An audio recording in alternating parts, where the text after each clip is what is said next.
How do I look? You want me to answer that? Microphone one? Yeah. Alright.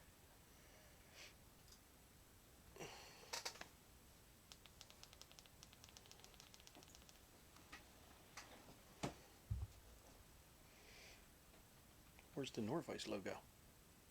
I didn't put it up there. I only do one logo. No, you don't. You've done two. You had the March Madness and the sponsor one before. Well, with this, I only do one logo.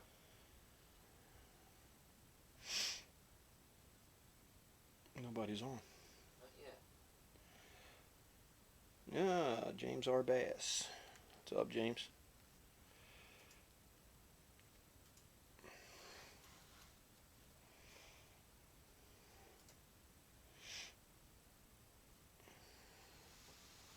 I'm not seeing comments.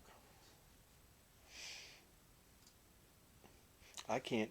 It's over here. It's not showing how many people we have that are live.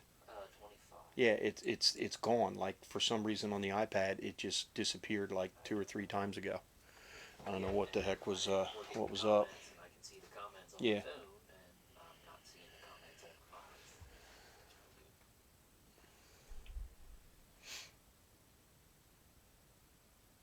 I've clicked it before, like, and then went back out and back in, like not shut it off, but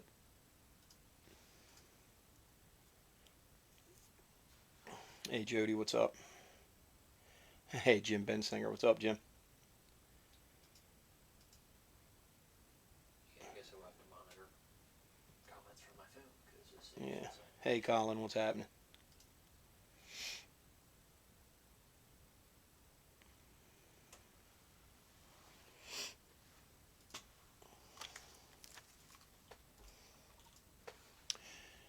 Can everybody see me and hear me okay? Let me know. Hey, Larry's watching.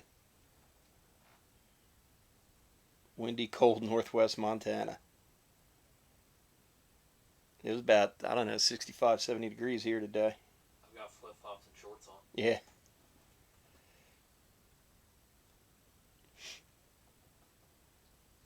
I don't know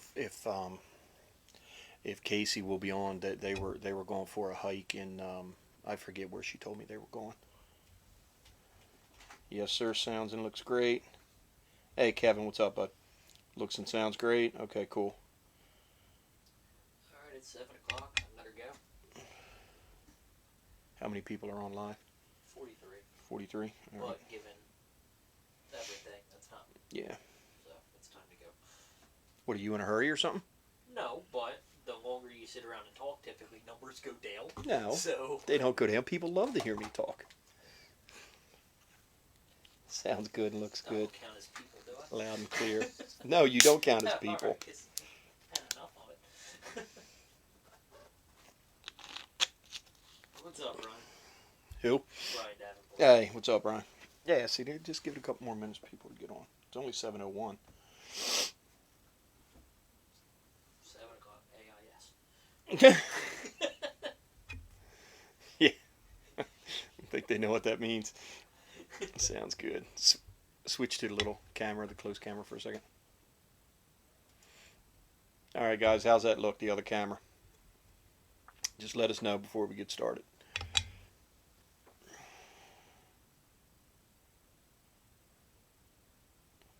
Oh, look at that. Alright. The delay's going, so now people will be able to. Mm-hmm. When you swing your cam, make it straight. It's off to the side. Oh, It's giving me OCD. that bugs you. There you go. Is that better? It bugs me.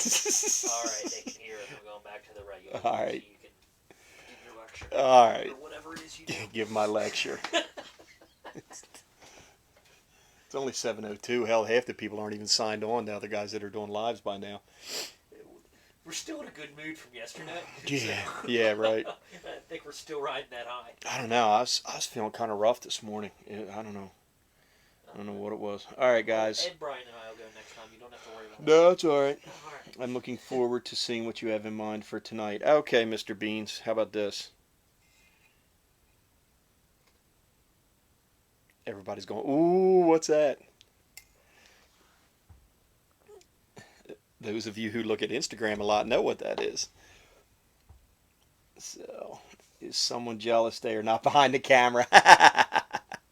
No, he's been behind the camera before. We want to get him on a little more, but he does very well running the other end of this little production here. Yeah, So if I step out from behind the camera, Dad's got to worry about the production. He'd rather tie flies than worry about the I production. can do the production. I think it's funny looking at the comments when people are busting on you and I'm sitting over there laughing. Yeah. Big old smallmouth will do that to you. Yes, they will. Yeah. Yes, they will. Some flat out pigs. It was well, I'll save it here for a minute. So, How many live? 63. Okay. That'll work. All right, we'll get started here. It's a little bit after 7, 7:03. So, what's up, guys? Another Sunday evening live. It seems like a long time since we've been live. What was the last one I did? Was that the alpaca swing bugs? Yep. Okay. 3 weeks ago. 3 weeks ago. And damn, we've had a steelhead trip and then a killer smallmouth trip since then. So yeah, Next time you do one, I'll be celebrating a turkey. So maybe. So if all goes well. hey, Mike, what's up, buddy? So tonight's sponsor, and it kind of ties in with the patterns, some of the flies that we're going to tie, and kind of where we're heading here in the next several lives. So for us, when we do a live, when it's Tyler and I that are doing it every third week, typically we're tying patterns that we're tying for our fishing. So the last several that we did were a lot of steelhead patterns and steelhead flies because we were steelhead fishing. So we've kind of made a transition yesterday, and we're going to talk about that in a second here, to smallmouth. So at least when I'm on, you're more than likely going to see a lot of smallmouth stuff. And smallmouth is arguably my favorite fish to fish for. Really? Because yesterday morning. It was Well, I'm going to shut up. I'm going to tell that story. So just plug your hole over there. So honestly, but I mean, if for real, if I could only ever fish for one fish, it would probably be smallmouth. And anybody who's ever caught a truly big smallmouth, you'll kick a stone at your trout gear. You just won't want to do it anymore. So at least while I'm on for the next several lives, probably 3 or 4 lives, it's probably going to be smallmouth stuff. So today's sponsor is Susquehanna River Guides. Okay, and Susquehanna River Guides is a friend of ours. His name's Brian Shoemaker. Okay, now I want to give you a little background on Brian. He's been guiding the Susquehanna for close to 30 years now. He is the premier guide service on the Susquehanna and the tributaries of the Susquehanna. Just to put it in perspective for you, the person that he mentored under was Bob Clouser. Okay, and for those of you who don't know, Bob is living full time down in Florida now, and he comes home a couple of times a year to fish for smallmouth in and around the Susquehanna area. And when Bob comes home to fish for smallmouth, he is in Brian's boat. So that'll give you a bit of insight as to the knowledge and the type of fisherman and guide that we're dealing with here. We're very happy to consider Brian a friend. Casey Miller, hey, just finished hiking 5 miles with all the boys and the dogs. We are worn out. Have a good life. Those little ones still have energy. Yeah. So if you're looking for a premier smallmouth experience on the Susquehanna, give Brian a call. 717-574-5338. His website, www.susqriverguides.com. So it's susqriverguides.com. 717-574-5338. He's on Facebook and he's on Instagram. You can just search Susquehanna River Guides and it'll pop up. Again, premier outfitter, premier guide on the Susquehanna River. And we were out with Brian yesterday, and we floated, I don't know, for about 8 hours or so.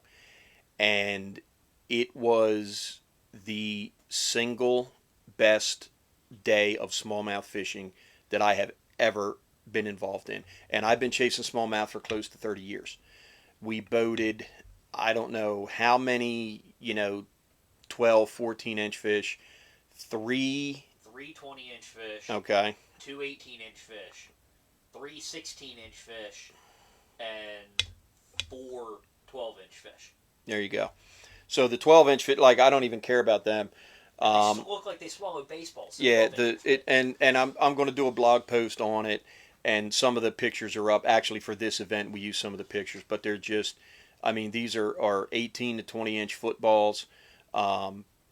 It was just, I've never seen anything like it, and I was as happy to row and watch Brian up on the bow. He put two 20-inch smallmouth in the boat inside of 20 minutes, and after catching a 16-inch fish yeah. and an 18-inch fish. Yeah, and I mean these are just prime smallmouth. So, it's a good time of year. The shad are in also, so that's we got that report today. So it's a good time of year. It's a good time to be a fly fisherman. So let's get started here. So we're going to do two patterns tonight, and there's a gentleman over in Ireland, and his name's Rupert Harvey. And if you find him on Instagram, it's rupertharveyflies.com.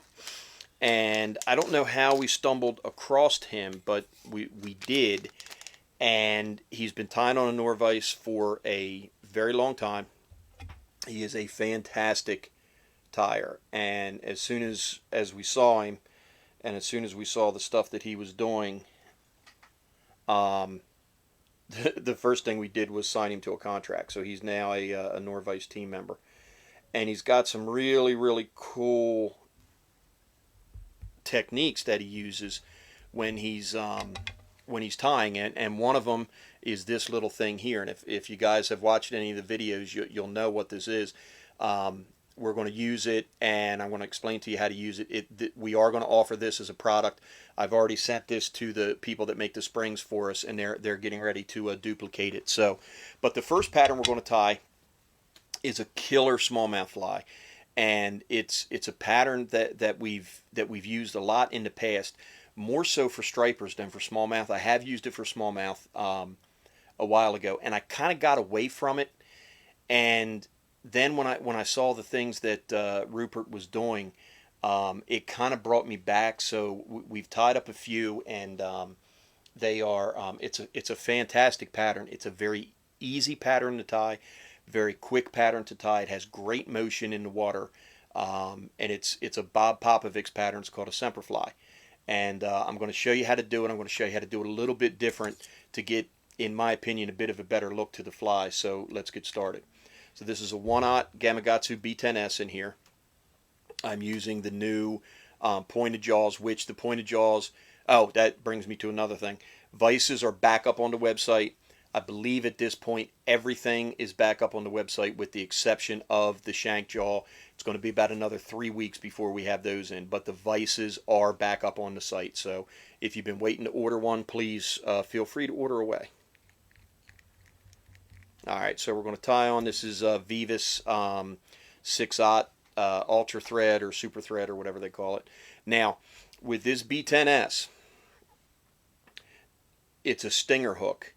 And it has kind of it's a very similar shape to the Mustad 3366. Typically they're bigger. I don't know that you can get it 3366 in a size 1 or a 1/0, but the bend is a very similar shape. It has like a double drop bend to it. So it's got this bend, and then it kind of graduates into another bend. So it's got like two bends around the hook. And your tie-in point on this is right. If you take the point of the hook and you go up to the shank, that's like the end of the hook shank, so to speak. So you don't want to tie in way down here, because then your tails are going to be pointed downhill and your fly is going to twist when you're retrieving it. All right, so we're going to tie on, and the first material is good old-fashioned bucktail. One of the best, most versatile materials that we have. So I'm going to pull just a little bit off. Don't need a lot. Okay. And I'm going to even these out. I'm going to pull any of the gnarly ones out, and then I'll just kind of pull this, kind of stroke at any of the real long ones. Get them out, and then what I'm going to do, I'm going to pinch it up here, and then I'm going to pull with this hand, and any of the short ones will come out. Okay. This is about the size of a matchstick or so. And all this is to keep the tails from fouling. Alright, so about 2 lengths of the hook shank, length and a half, maybe 2 lengths of the hook shank. So there, yeah, about right there. Alright, so now I'm going to advance my thread back to my tying point. Remember, we want to be right just above the point of the hook, and I'm going to clip this off.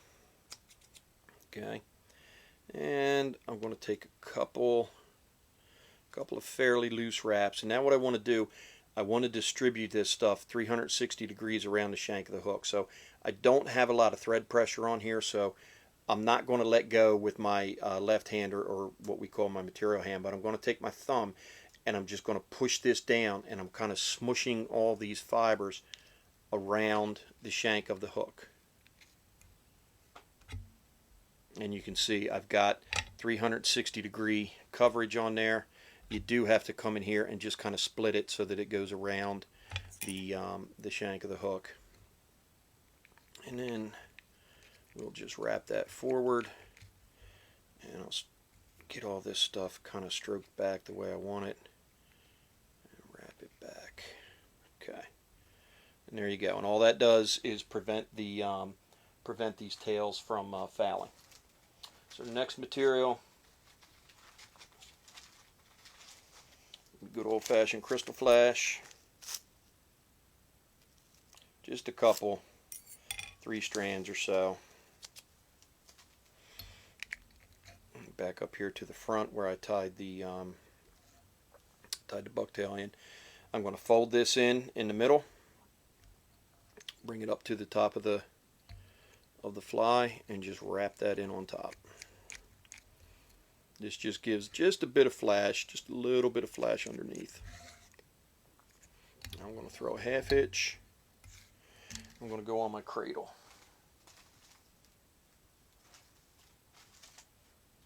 There it is. Okay, next material, Senyo's laser dub. Okay, this is going to give us a cushion or a pillow for us to tie the feathers in. This is going to be a hackle-tailed feather, or a hackle feather tail is what I'm trying to say. And a lot of times when you're tying hackles in, if you're doing like a deceiver or any pattern that really has hackle for the tail, they have a tendency to roll and kind of twist around a little bit.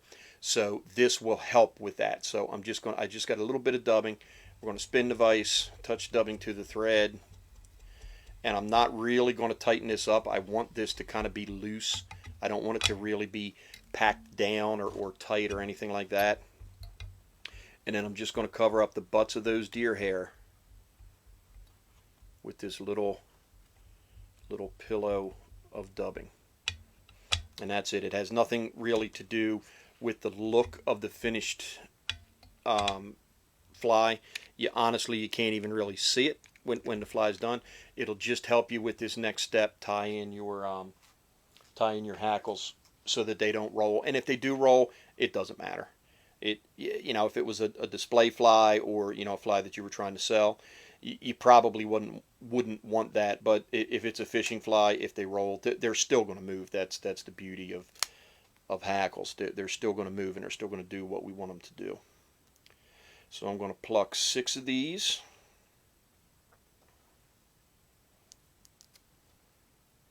And I'm trying to get 6 that are about the same length. It's not critical, but I don't want to pull one that's like 6 inches long and then pull one that's like 3 inches long.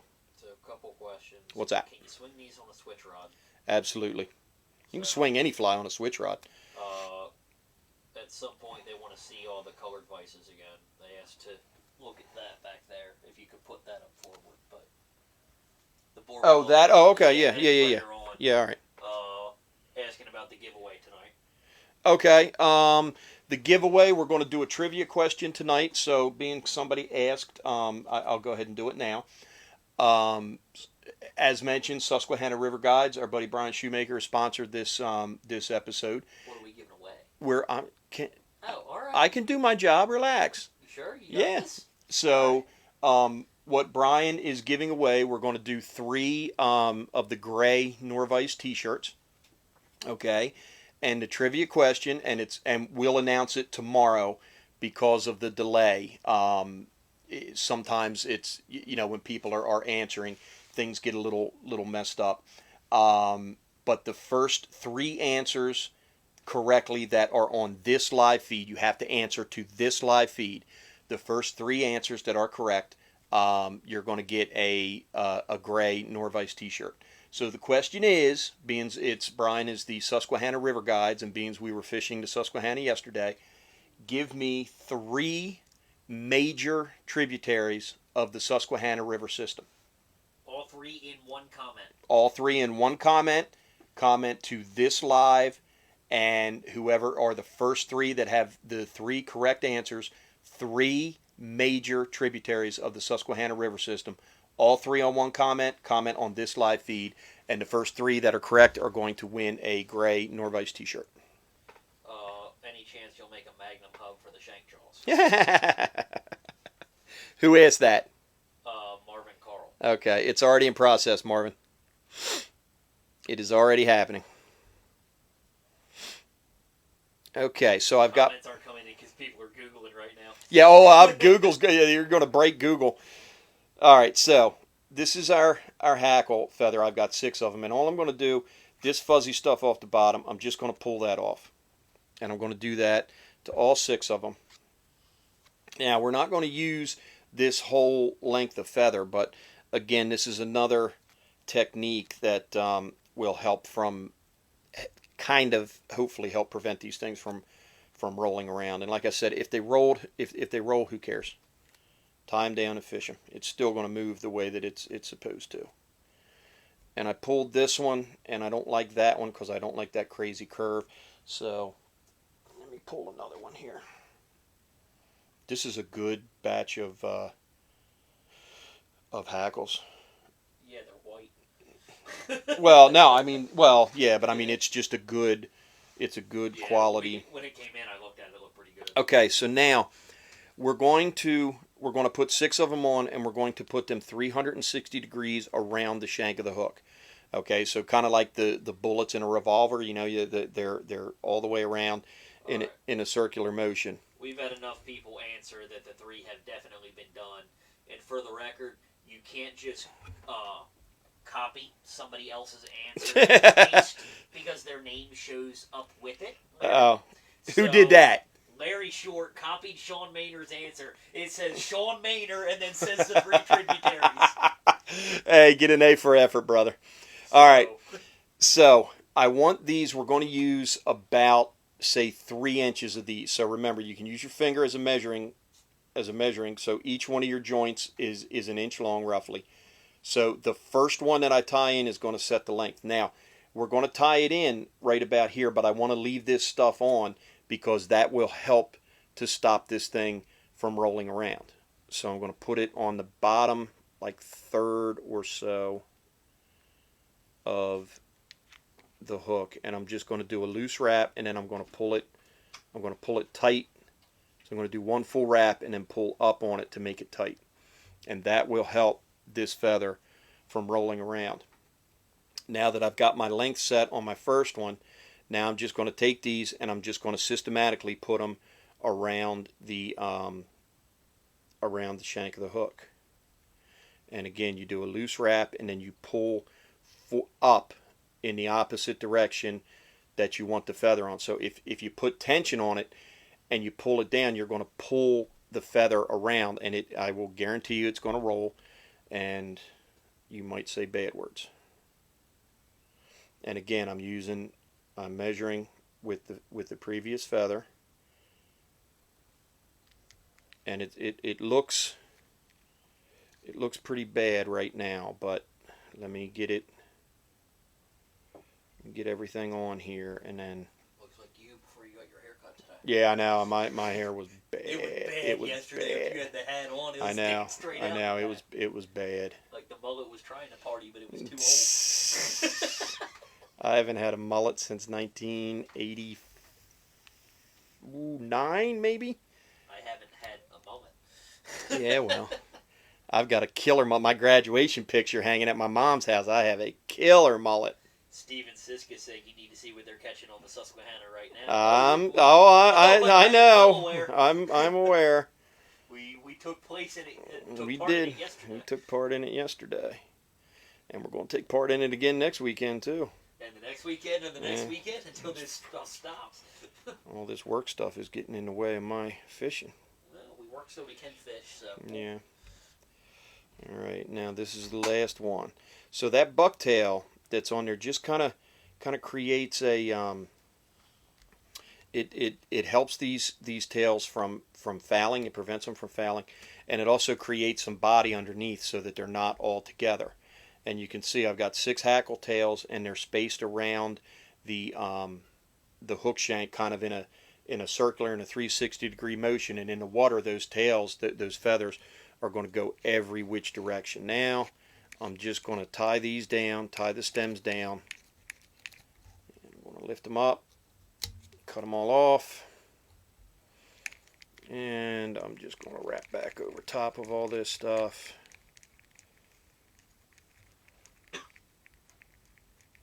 And whammo, there's your semper fly, 6 hackle tail.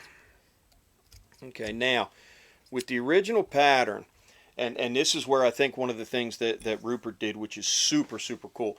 The original pattern, we would just put a big schlop and feather on there and palmer it all the way up to the to the eye of the hook, and that would be the end of the pattern. And it worked. It was fine. But what we're going to do, and I got this is not me. I got this directly from him on his Instagram page. He's going to get full credit for actually both of these flies that we're tying.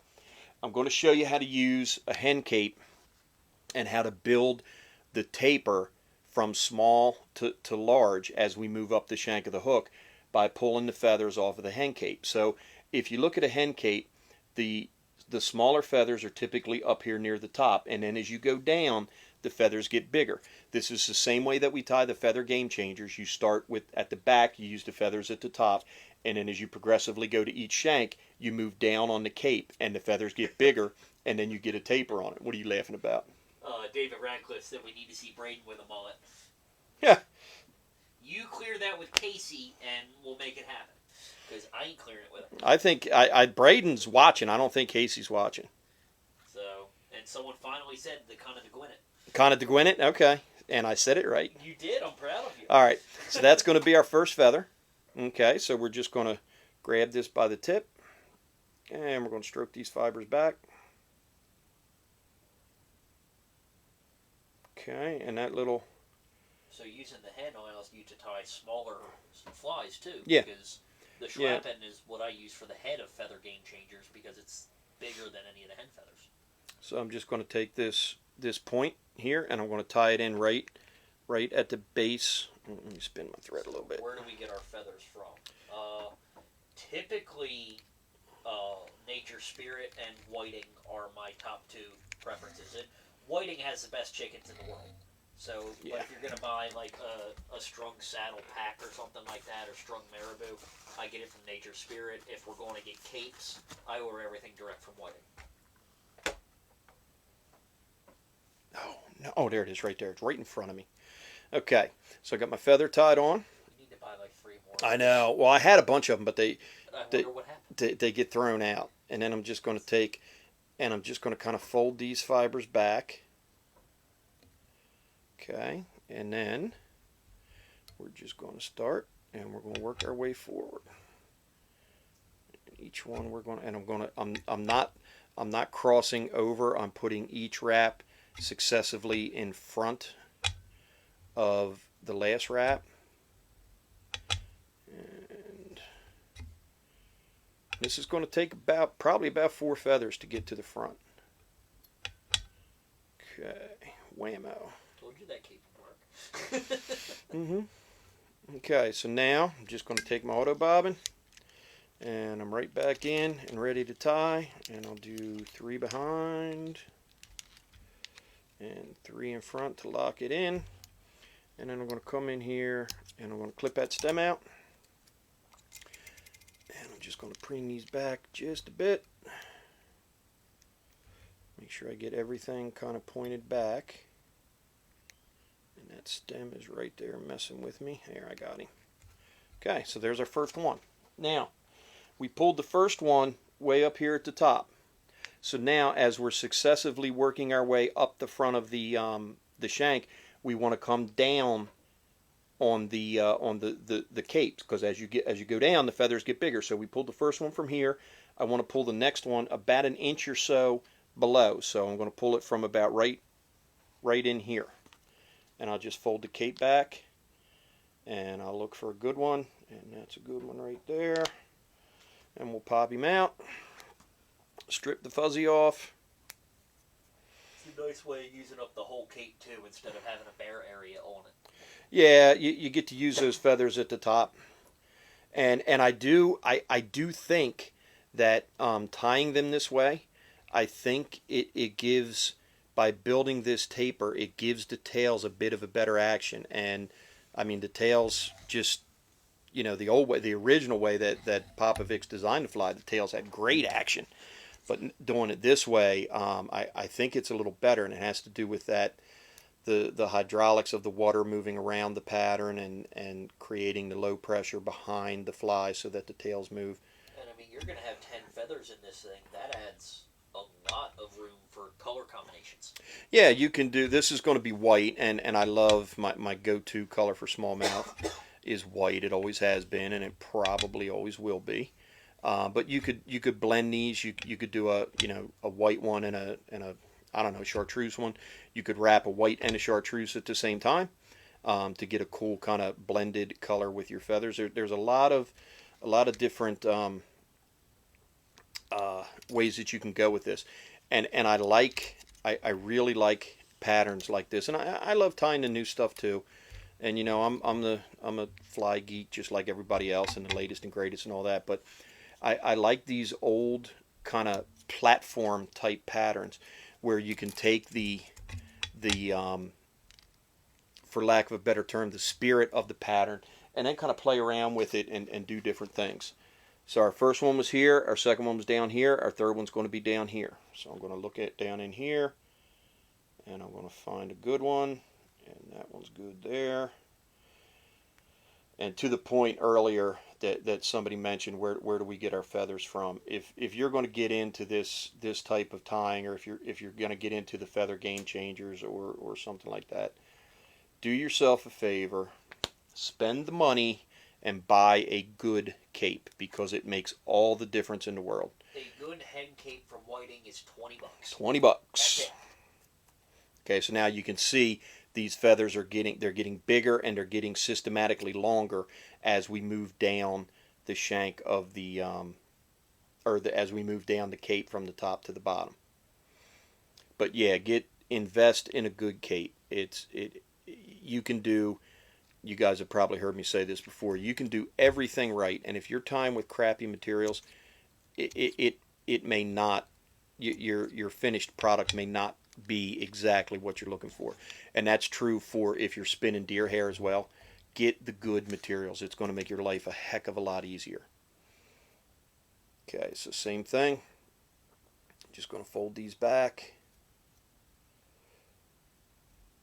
Okay, and then we're going to start wrapping it up the shank of the hook. Usually the first couple you got to kind of stroke them back, and then once you get it going right, there you go, the whammo. You can just walk it right up the shank of the hook.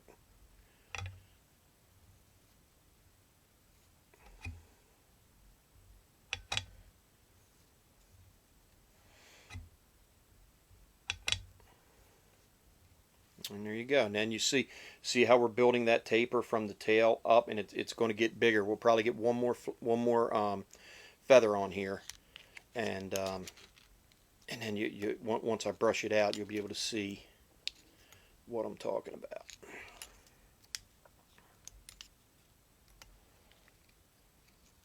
What were some of the names of the tributaries that people named? Lackawanna, Oaks Creek, West Branch of the Susquehanna. Yeah, I was wondering if anybody was going to get that one. So Chemung, Connettaguinnet, Connettaguinnet, yeah, Juniata. okay. Juniata, that's a good one. Bald Eagle. Ooh, I didn't think of that one. we were looking when we started, and I think I saw one thing on the internet that said the Susquehanna is the oldest river system in the world, and then we got to looking, and there was some discrepancy about that, but then it said it was like the fifth oldest in the world. I mean, that's pretty substantial. So I've got one more feather. I'm going to come all the way down here to the bottom of the cape, okay, and I'm just going to fold the cape back, and I'm going to find a good one, and I like that one right there. Yeah, that's a good one. There you go. Look at the size of that one. So you can see how the feathers are very, very small when you start, and then they get progressively bigger. Okay, and we're going to fold this back, and we're going to start about right there. There we go.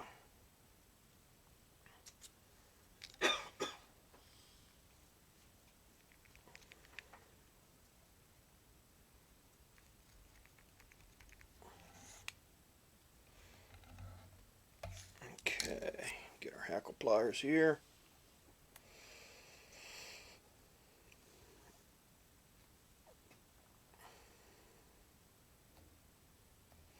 Okay, and then we'll just walk this baby right up the shank of the hook.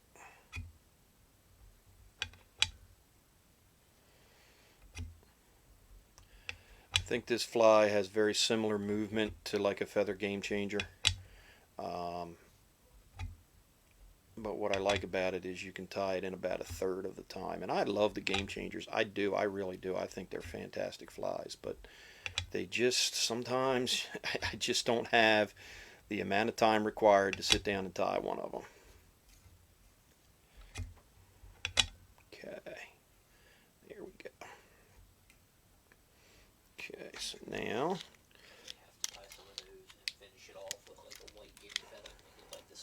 You could do that. You could do that. You'd have to get a big guinea feather, though. Well, I've got a pack over there, and they're all like massive. So. Yeah. Okay, now I'm going to reach in here, and I'm going to clip this out, stem out. Okay, now I'll show you. We're not quite done yet, but I'll show you what we're going to end up with. I'm going to take my brush, and I'm going to brush all this stuff forward. And if you see any knots or any like, oh, don't pull my thread off with my brush. Come on now. See any knots or any like matted up areas, you can pick them out now. Okay, and then we'll just kind of flip it back.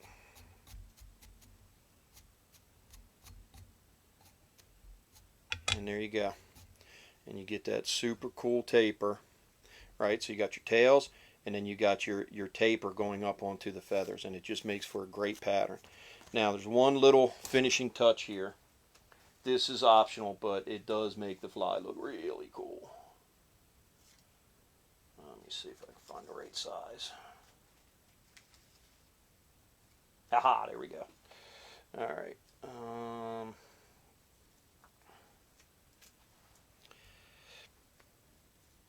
Okay, so these are the real fake jungle cock eyes. I don't know why they call them real fake, but typically they'll come in cards like this, and they're different colors on either side. So this one is orange on one side, it's chartreuse on the other. We're going to use the orange one. Okay, now I'm going to use the 90-degree locking mechanism of the vise, and I'm going to position my first one.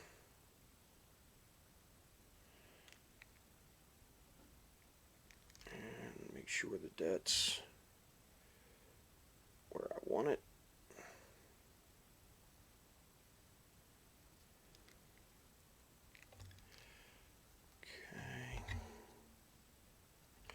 And I'll flip it around, lock it at the opposite 90, and I just touch the camera.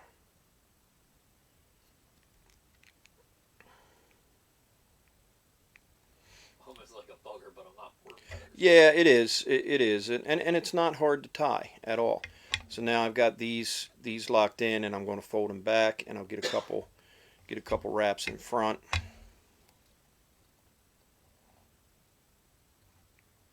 Okay, and then I'll come in here with my fine point scissors and clip the tab ends off, get them down there as close as I can.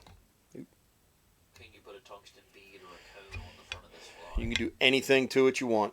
You can put a bead on there. You can put a cone on there. If you wanted to, you could put dumbbell eyes on it. You can put a fish mask on it. If you want. Because it may be hard to find a bead or a cone that's going to go on a size 1 B10S. Yeah. It could be. Maybe better off with like a small fish skull or something like that. Yeah. Equal jiggy motion. You could put lead wraps on it underneath, and that's why I like these old school patterns that you have a lot of opportunities to play around with and kind of change and tweak and manipulate and stuff. I think it's a cool. I think you're going to catch a big smallmouth on that next one. I think I am.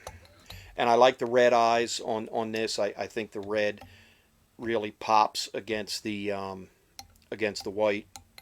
I'm sure you could put chartreuse on and it will. I kind of gravitate towards the red eyes. All right, so now what's cool about these tab eyes, these type eyes, is you can take and you can see when I put the eyes on, it kind of compacted the feathers. So I can come in here and I can fold these out.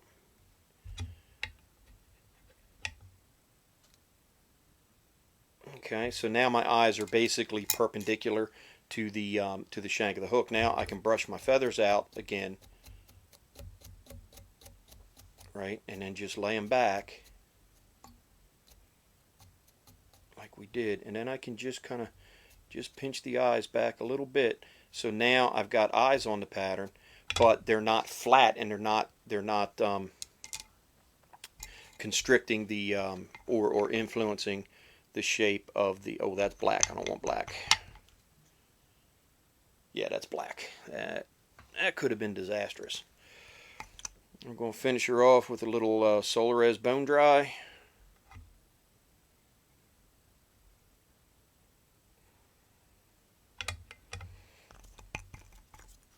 And we'll just spin the vise just a little bit just to distribute that stuff. Hit it with the torch. And there you go.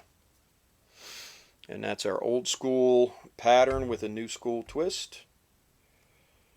And that's our tapered semperfly. That's what it looks like from the front.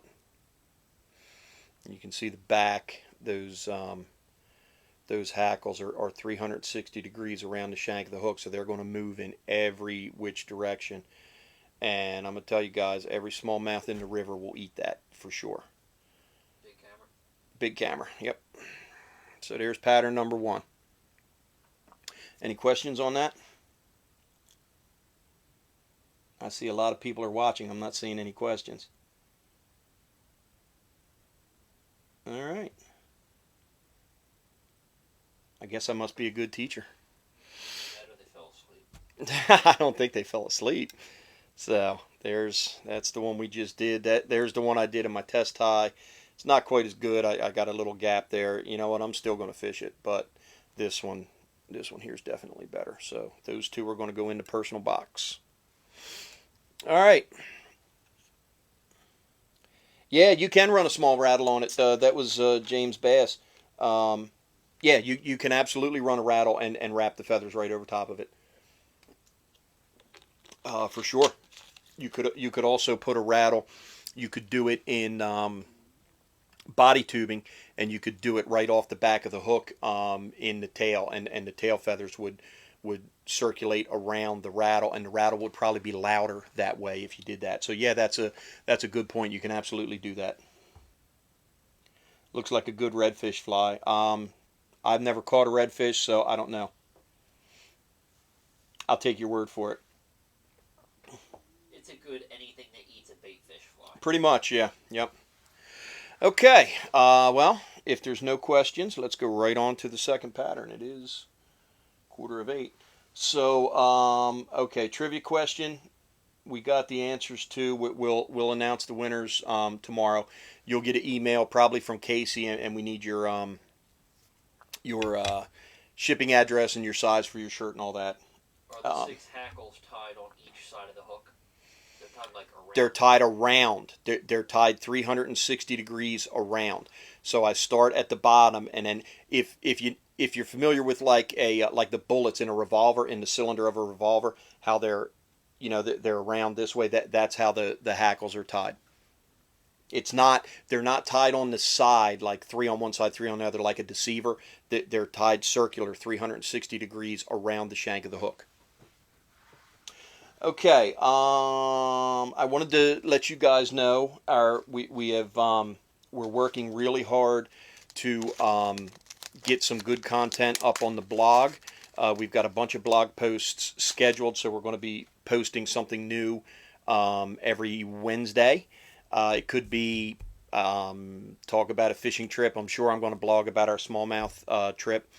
It could be a how to tie a fly. We've got our ambassadors and our team members who are involved in it. So just like on our live events, you're going to get the opportunity to get some information from some people other than us from all around the country. So I know we've got a post coming up on bull trout, I believe, fishing for bull trout, which is cool. I'm looking forward to that. Brittany did one. She did our live last week, and she did it on panfish flies, and so her blog was on panfish flies as well. So I posted that. So should be some good information there. And our Fly Tying Thursday on the YouTube channel, we're going to start posting short videos again, like 5 to 15-minute videos of just fly patterns. Now, this live event will be up tomorrow, and you can rewatch it if you want, but these things are typically an hour to, sometimes 2 to 2.5 hours long, and not everybody wants to sit through that again, but we're going to do some, short 15-minute just fly tying videos. So if you haven't subscribed to the channel, it'd be a really, really good time to do so. All right, this second one, again, this is I got this from Rupert Harvey. This is one of the coolest things that I have seen in a while, and I'm going to have to go dark here in a second. My microphone is running out of batteries. Hold on, let me switch these batteries. I'll be right back. Don't go anywhere. Do we have batteries? I do. I've got batteries down here. Well, I mean, they can still hear me. Yeah, so you can talk. Yeah. So. Say something. So, what was it that you were saying yesterday morning on the way to the Steelhead River? Oh, on the way to the Smallmouth River? All right, hold on a second. Oh, well.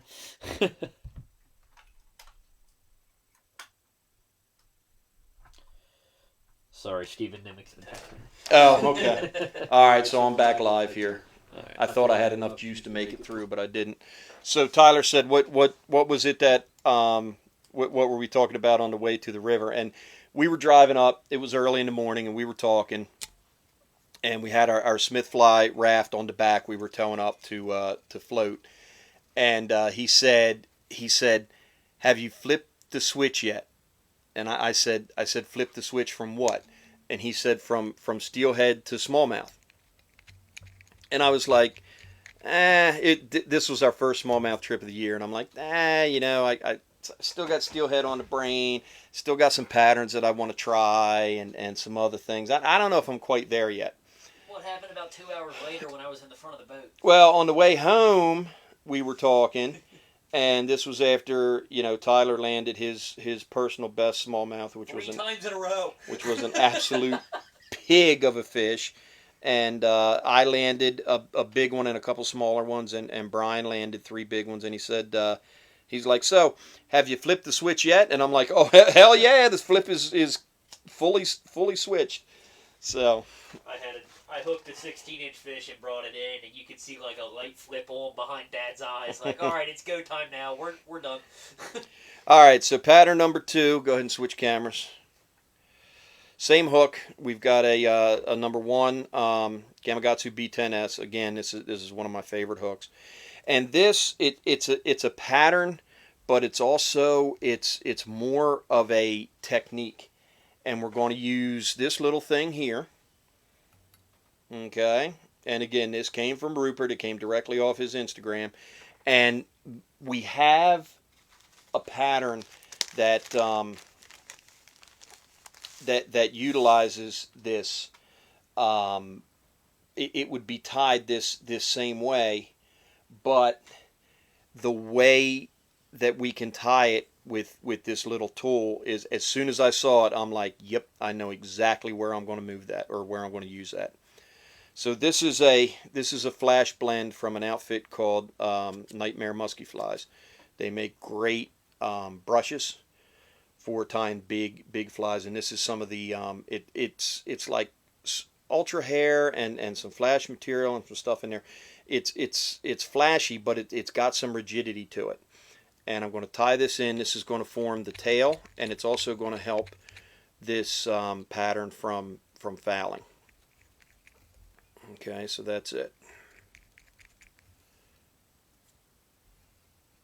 And that thinned out. Let me put a little bit more on there, just a little bit.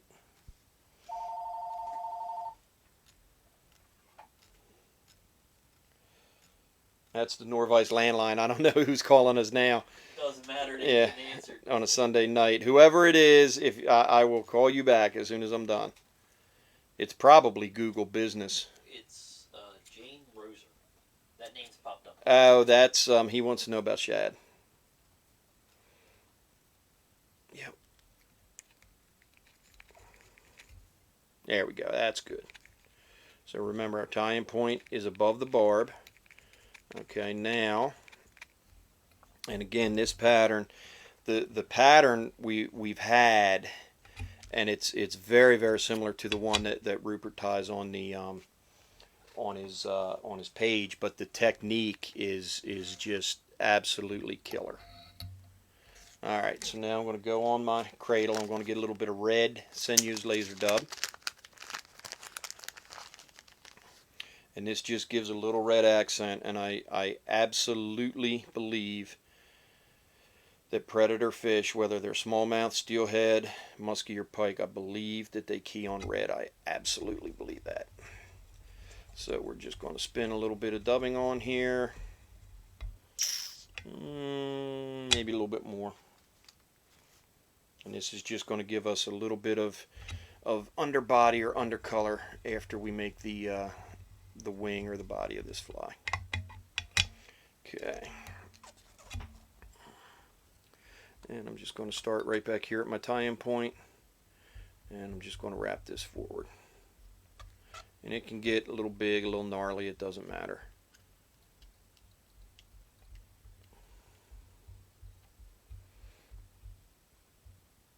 Okay, that's it. Okay, now I'm going to make a dubbing loop. I got craft fur and stuff all over me. I just got it in my face. So we're going to make a dubbing loop just like normal. Okay, so I've got it pinched here. I've got the thread coming off the bottom of the hook shank, and I pinched it with my finger. And now I'm going to go one wrap around the shank of the hook, and then I'm going to go 2 wraps around the dubbing loop, one more wrap around the shank, and I'm going to throw a half hitch. It's not that hard to do. And now we're going to take this little thing, which is just it's a spring with a keychain on it. Very simple. And I'm going to take this, and I'm going to hook it in my dubbing loop, and I'm going to hang it on my thread post. Go to the big camera for a second. Okay, so you can see I've taken this, and I've got to shorten that loop up just a little bit. I made it a little bit too long. So I'm just going to shorten that, because you want, there we go. So now I'm going to do the same thing. You want this thing to have tension on it.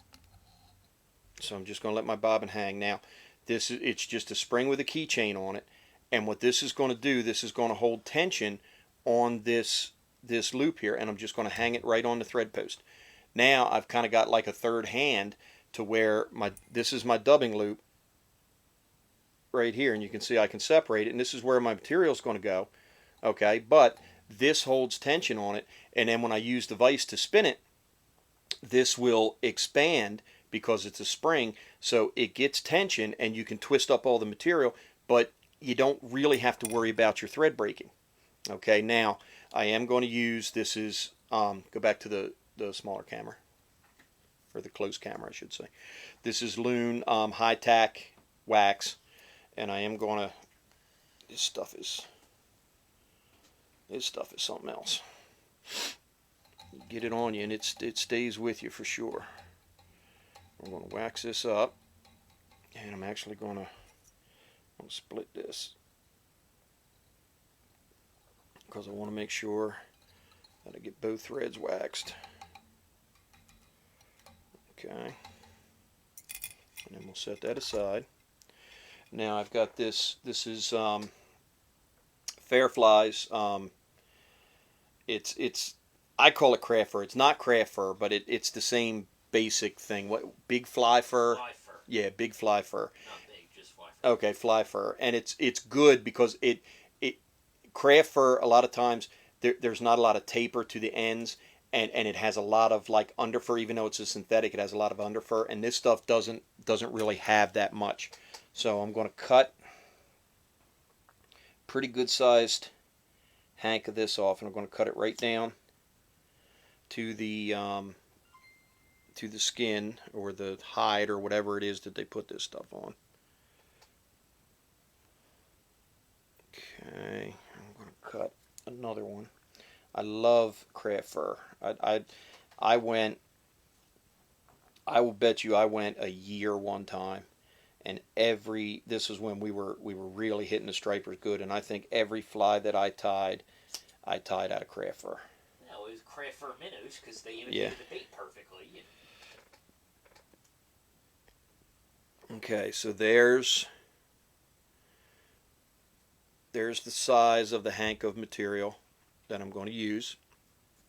I am going to brush this out because there is a little bit of underfur. There's not a lot. There's nowhere near as much as there is in regular craft fur, but there is a little bit. We're just going to brush that out. Okay. I'm on the big camera so they can see you brushing it out. Okay. Yeah, it can get when you get wax on your fingers, it can get a little gnarly to work with. All right. I'm going to put a little bit more in there. I'm probably overshooting a runway. The test tie that I did came out kind of thin, so now I'm probably overcompensating, and this one's going to come out horrifically big, or horrifically thick. But if it does, that's okay. Brush this out. Okay.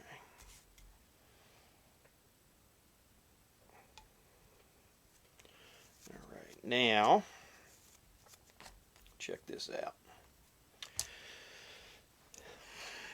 Oh, damn, I breathed and I blew everything away. All right, I'm going to take my bodkin and I'm going to separate the loop. Here we go. And I'm going to spread it apart, and I'm going to take this whole hank of material and I'm going to put it down inside there. Right, and I'm going to let the loop close up on it. Now, see how that spring is keeping tension on this. So now I've got my material. It's there. It's not going to go anywhere.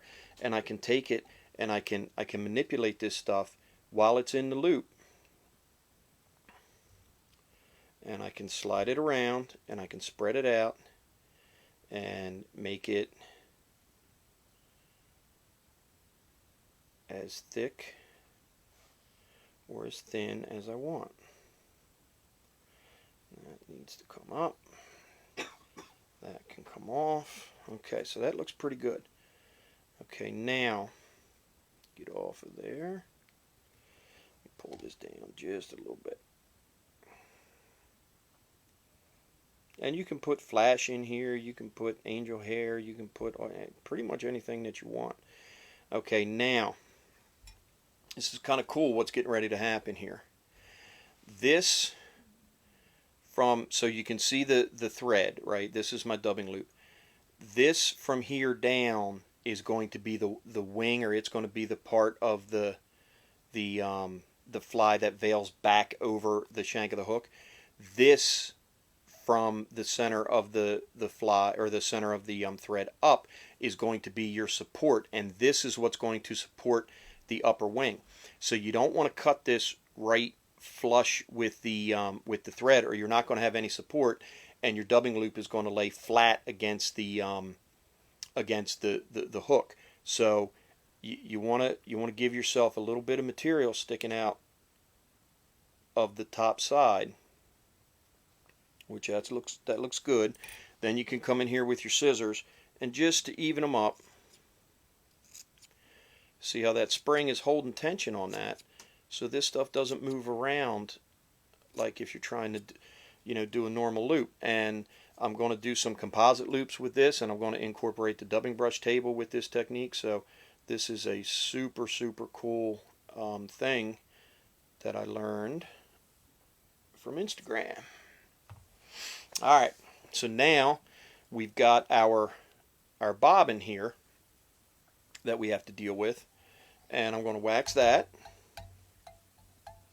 and I'm going to put this right over onto the cradle. Okay, so now I've got the dubbing loop, so I've got two threads in the loop, the one on the front, the one on the back of the material, and then I've got my bobbin thread in there, so I've now got 3 threads in this loop, and it's going to make it a lot stronger. Okay, so now I'm going to put this cap on this wax before I get it all over everything. And now we're going to take and we're just going to spin the vise. Okay, and it looks like a rat's nest right now, and that's fine. We'll pick it out.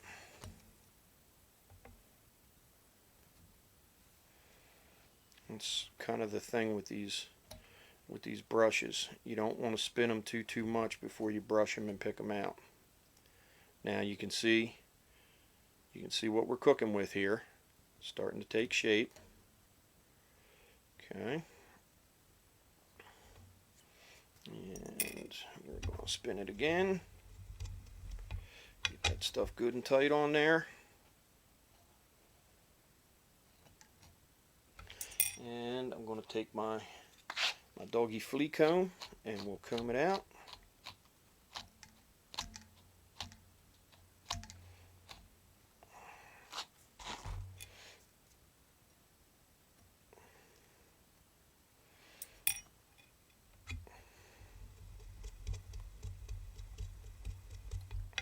Okay, and we'll comb it out again. He does this on the Instagram, and it's sped up.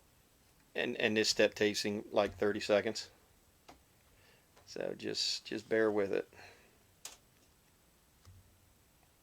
This is like I said, this is more of a technique as opposed to a pattern. It is going to make a fishable fly, but this technique of making these brushes this way is pretty cool. Probably spun that one a little much before I picked it out, but that's okay.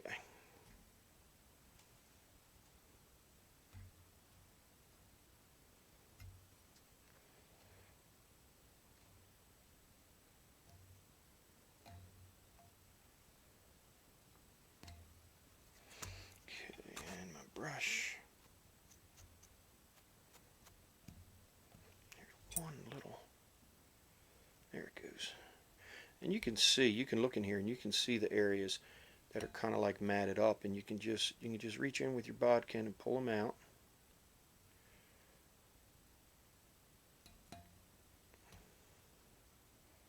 These things are surprisingly durable. I definitely spun that thing up a little too much before I picked it out. And we can just take and brush them out.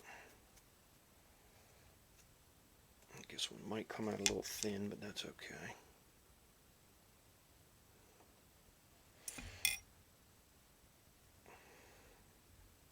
Okay, now we're going to take the bobbin and the spring off, and we're going to start right back here against that red, and we're going to wrap, and we're going to stroke everything back. We're just going to start working our way forward to the front of the fly.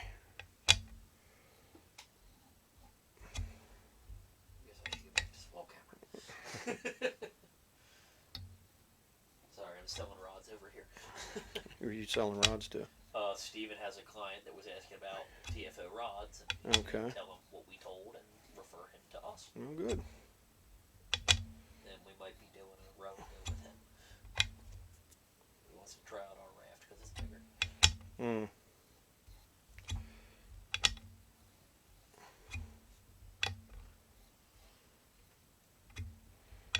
Just bear with me here.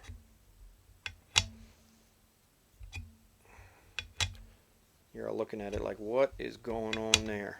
Hold on. Okay. Now I'm just going to come up here and tie this off.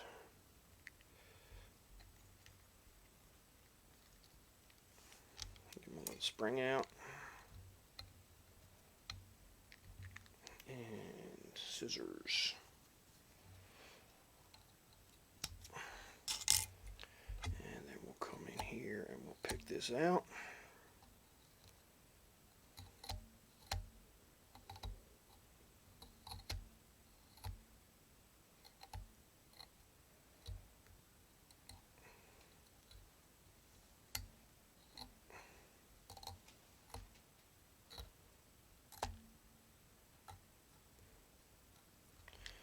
Get this bobbin out of the way. That was good. You broke your thread. I cut it with the bodkin. We may lose this whole fly. Hold on a second.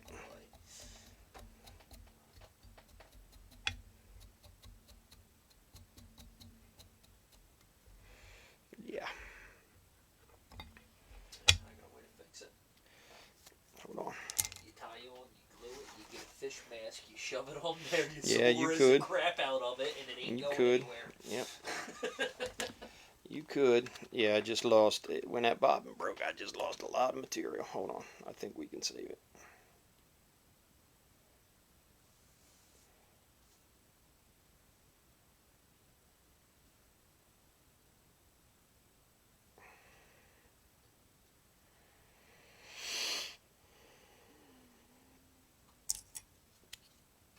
I don't have another white one spun up over here. I just use it.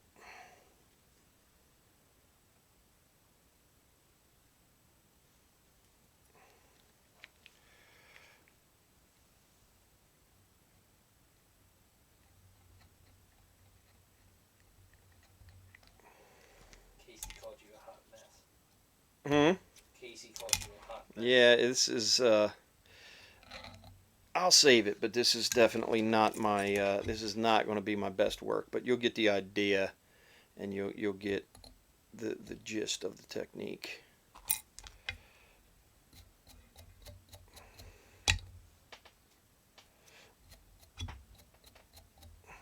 The downside to making a nubbing brush with your thread as opposed to wire. Yeah, that's true. All right, so you can see it definitely thinned out, and I didn't get the support underneath it that I want. But you can see how that will veil back over. You got your flash in the tail, you got your red underneath, and if I had about probably twice the amount of material in there, it would have given me the effect that I want. I think I can help you get your profile. I'll go ahead and finish it. Brush that forward, solarize thick around it to prop it up. Hit it with the light. Let it drift back. You got two of them right here. Yeah. That's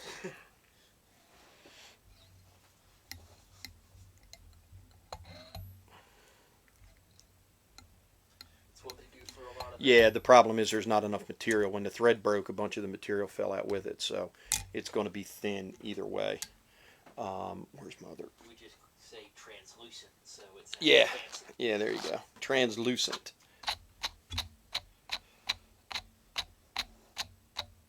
So you can see what I'm going for here. You've got that collar of craft fur around, and then you just kind of veil it back over.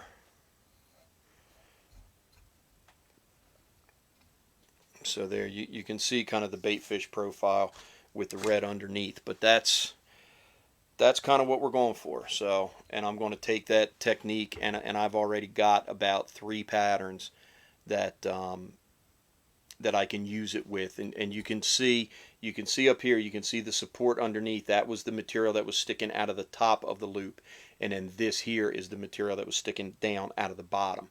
But it's a cool pattern, it's a cool technique, and it's something that will fit in to a lot of the stuff that we do. So picture that fuller, but you can see the shape that you get. You can see the flash underneath, and you can see how you get in the water. You're going to get the kind of teardrop shape of the bait fish. So there you go. All right. And that's our deal for tonight. They've been asking to see the vices. See the vices, okay. So I think we will wait till the end because then I can move the small camera away. Yeah, we're done tying, so. You can take your microphone back. Oh, I didn't know you had all that stuff. Yeah, I know I had it there because when I have it down here, sometimes it gets kind of garbled up. It sounds funny, so. All right, so come here. This is our display, and I'll put it up here. So this is what we're going to have when we start doing shows again this year. So this is our the standard black with the brass hardware. There's our Legacy. That's the last project that Norm and I finished together. And then our Legacy colors, our 5 colors, Radical Red, Liberty Blue, Shamrock Green, Sunset Orange, and Royal Purple. So there's the colored ones on the end. All right, so there's our lineup of vices. And if you come when we have shows in 2022, right, at this point? Yeah. You'll be able to see that. It'll be on the front of the booth on the table. All right. Anything else? Looks like a good redfish fly. That's David Radcliffe. That both flies looks like a good redfish fly. Always thought redfish flies were crabs. Do you bait fish too? Oh, there's some stuff. Oh no, that was a comment from before. Kevin Griffin, we close on a new home next month. What happened to the cabin you guys just moved into? Maybe he got tired of not having internet. I guess. I don't know. Do you all have any specialists there at Norvise for saltwater flies? What type of flies, Luke? Braden ties a lot of great big game changers.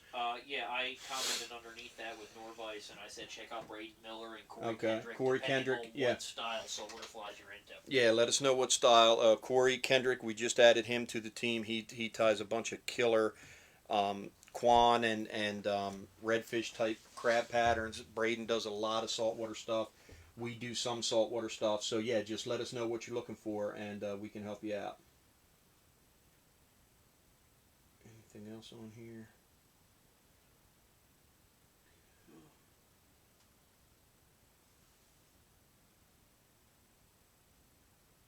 Shad, Ed Hayes with the little guy going like this. Yeah. What's a shad? What's a shad? Hey, do you guys have ambassadors rep in Michigan? We do. Yeah, I was in the middle of a comment. Okay. And then one popped up, which Okay. means that Casey's watching. Okay. Oh, she commented already. Yeah, Okay, she thought I couldn't get to it. Yeah, we do. We do have a rep in the in Michigan, Ohio area. His name's Brian Kosminski, and we're working on a couple of shops out there right now that hopefully are going to be carrying the product. Somebody sent us 50 stars. Okay. What a great idea. Okay.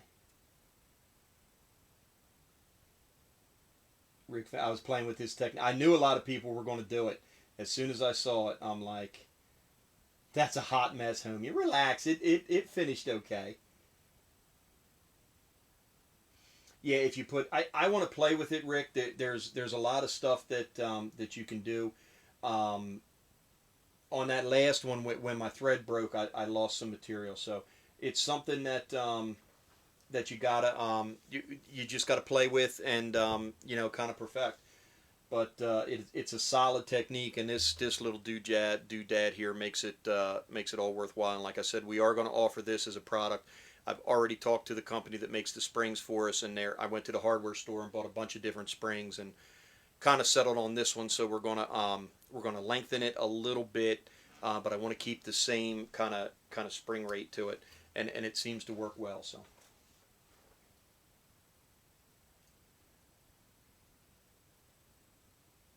Some of the filler flash would stand. Yeah, that's another technique that you can do.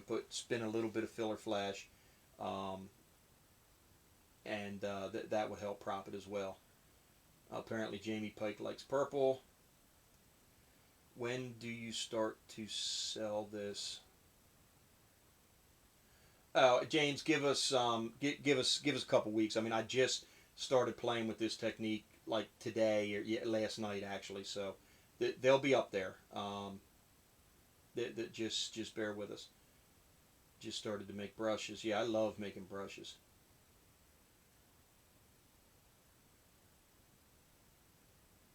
Okay. Fishing in Australia is slightly different ball game in the salt. I wish I could tie flies on your vise down under. You can. All you got to do is order one. We send it. We send to Australia and New Zealand all the time. Oh, but I can't afford one at the moment. I understand. Same spring I use for making furled leaders. Very similar. Yep. All right, guys. Remember our sponsor, Susquehanna River Guides. Our buddy Brian Shoemaker. www.susqriverguides.com. And I can't read it. 717-574-5338, and you can find him on Facebook and Instagram. Premier guide and outfitter on the Susquehanna River. We were kicking around a couple of ideas yesterday, and we're thinking about doing a hosted a popper topwater smallmouth trip or camp or whatever you want to call it in 2022. Be 2 days of fishing, lodging, and food, and we would do some fly tying and some other things in the evenings. Somebody would get the awesome privilege of being in a boat with me, so I would row you down two people, yeah, right, down the Susquehanna or one of the tribs, and we could beat up on some smallmouth. So if anybody's interested in that, again, it's the very beginning of an idea. So I'd like to hear if there's some interest out there. You guys go ahead and float. I'll walk and wait a little honey hole. First one, Ed Hayes, sign me up. So, I didn't know if Ed would want to do it, if he would have paid for it when he does it for free with us, but yeah. All right. Let's see here. Congrats to Terry Landry. I posted his picture today of the fly that won the March Madness. For you guys that were in the competition, we're working on getting the prizes. We're extremely busy right now. As I mentioned, we just got the vices back up on the website. As soon as we sign off of here, I'm going to go wind some bobbins. We did get away to fish yesterday, and the only reason we did was because we were still waiting on parts that were finished today. And when the best smallmouth guy in the state goes, "Hey, I got an open day. Well, you boys want to go fishing?" Yeah. You can't really say no. That happens too. So Ed Hayes, I'll cook the hot dogs. No, Ed, that's Tyler's job. Tyler's cooking the food. So Sven says I'd pay just to have Tim row me around. Do we have to fish? I don't care what you do. If you pay, I will row you anywhere you want to go. I don't care if you fish or not. Yeah, I'll pick you up at the airport. Don't do that rowing thing anymore. Jet boat. Yeah, well, Steven, where we were fishing today, brother, yesterday, you ain't getting a jet boat. So we actually had to pull the boat up an embankment with our truck. So it was it's pretty it's pretty intense. So Pennsylvania. Central PA, Susquehanna River System. So more than likely it would be on the Susquehanna and Juniata rivers. Probably on the Susquehanna and the Juniata. So think of you row people around the Susquehanna. I'm not a mile wide. Get them to That's the other fine. side. We'll get on one side and we'll stay because I ain't rowing across it. Isn't it 3 miles wide or something like that? Mile wide. Mile wide. I ain't rowing a mile. I will pound the drum while Tyler's row. Tyler yells row. No, row. Tyler will be back cooking hot dogs and hamburgers and whatever we're going to serve. So I'm here finally out of the mountains and have service again. Well, we're done. So that was Casey. So yeah, if you Been guys texting have me for 20 minutes. I don't know what she means about service. if you guys have an interest in that, just let us know. Again, it was a very it's the very infantile stages of an idea. So if we can put it together, yesterday yeah. and want to see if it sticks. We were sitting at lunch and we're like, hey, what do you think of this? And we're like, hey, that's a good idea. Do you think we can sell it? Yeah, I think we can sell it. So here we go. So let us know. Any questions on any of the patterns, let us know. We'll hang out here for a little bit longer. Congrats to Terry Landry on winning the... Oh, that's where I was. We're very busy right now. The number one priority is to get the products back up on the website, which we're working on. We're getting there. We're just about back to full stock, and then we're going to work hard on getting the prize packs out to all of the people for the March Madness. Again, Vices are back up on the website, so if you've been waiting to order one, please feel free to order. Please feel free to order. The trivia question we've got, I'm pretty sure we have the winners. We'll be announcing that tomorrow. The blog, we're starting to actively blog once a week again, so check that. I typically post those on Wednesdays, Fly Tying Thursday on the YouTube page, and check out Rupert Harvey on Instagram. Fantastic fly tyer and a new team member. So, all right, guys. All right. Thank you very much. Have a good week. If you have any questions, please feel free to give us a shout.